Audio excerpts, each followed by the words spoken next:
So I want to talk a little bit about politics and our triggers and our fears and all that's going on in the world, and the opportunity that's coming up in the next 4 months. I was just taking a walk and walked by a home that had an American flag hanging and a big banner that said Trump, right?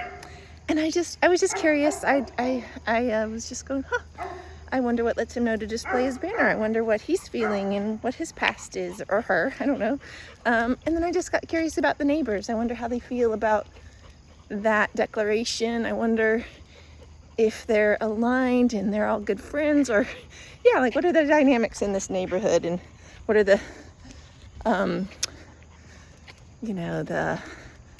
are there any polar opposites here, or what's the perspective here? And so first of all, I just want to invite you guys to enter that same place of curiosity. It's so easy to allow someone's expression, someone's words, someone's choices and opinions to inflame us, right?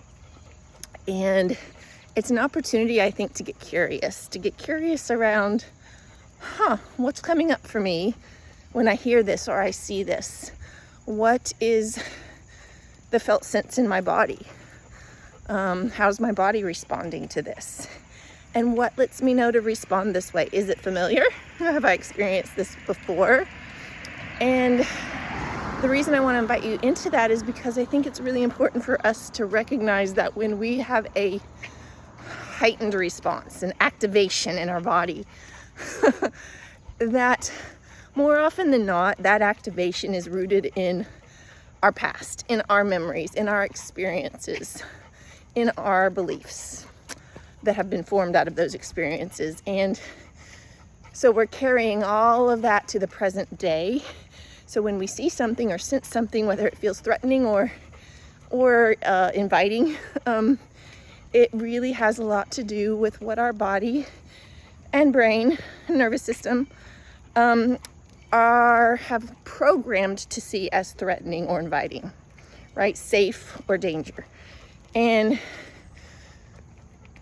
slipping into a place of curiosity and beginning to grow an awareness around those things allows us to face those fears, allows us to address those fears head on.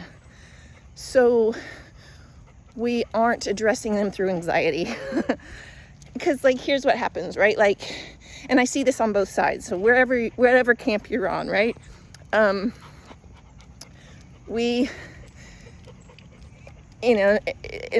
is why I think shadow work is so important, but it's when we see somebody post something that feels threatening to us, that makes us go, holy crap, I can't believe they just said that. I'm just going to unfollow them now, right? That's a very strong cue that we felt threatened. We felt inflamed by that. We were activated by that, and so we're going to avoid it. We're going to get away from it. We are not even going to engage. And so that's a perfect illustration of what our nervous system has learned to do to get away from threat. Sorry, we have a truck coming by. And my dog is over here having a shit, which is okay. So I want to talk about that because that was one of the things I was going to say was, if we don't face those fears, and then what we most dread comes to fruition, comes to be, what happens? We lose our shit, right? Let's say you go to we wake up. When would we even find out? I don't even remember when they announced who wins the election. I should know that, yeah. But when we find out, if all we've been doing was if we're not dealing with this stuff and we're not facing those fears and letting go of anxiety and what we're projecting onto the future, then it's going to feel really dangerous if things don't go our way, right? We both know, if you've woken up on an election and the other person that you didn't vote for won, how do you respond? I mean, does it feel like the world is going to come crashing down and you lose your shit? And that lets us know that we have an invitation there to deal with that on the front end, right? To not wait. It's like waiting on a diagnosis from a test, right? You feel so disempowered, you don't have control of the outcome, and that's anxiety, right?